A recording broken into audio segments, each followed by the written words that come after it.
the day after the farms all go down, either by going broke, or the corporations taking them over, or the government just saying don't grow crops, we'll pay you not to grow crops, which they're already doing to a degree, a lot of people are going to go hungry.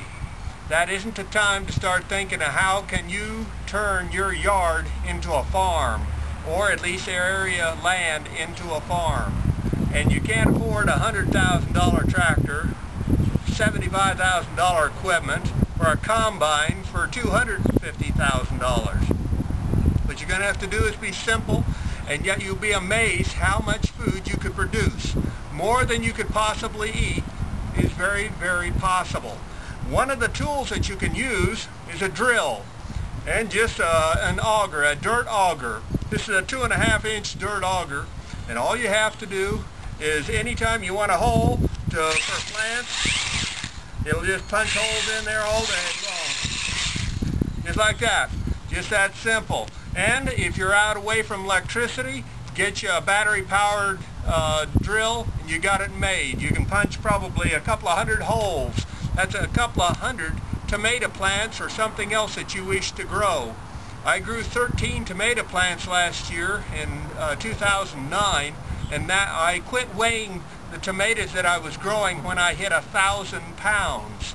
So it's incredible what your yard can produce for you, and I produced a whole bunch of other food too.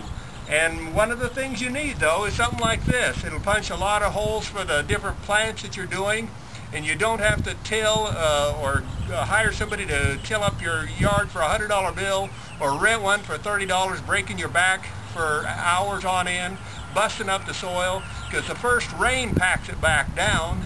All you want to do is disturb the soil enough to make a hole, and once I take my plants and I put it in the hole, I leave about that much of a depression. That'll hold water, and the roots that much further down can get to where they need to go without fighting the baby weeds that are on top of the ground. And this works real well when you're down on the river, if you're growing herbs on the river bottom and river beds or river banks, lakes, or a number of places that you can plant periodic crops, because when times get tough, you're going to have to expand. And the more you expand your garden, the better. If you put a garden here and it hails, you lose everything. So if you spread it out, there's a good chance that hail isn't going to get you. That's one of the bad things that can destroy a garden, even if you do everything right. But if you don't own a $5 drill, then you better get one, because there's nothing that'll beat it for speed. Oh, you can use shovels and stuff, but this does a lot better job, a lot quicker job, and you will never regret it. It'll last a lifetime, so that $5 is nothing.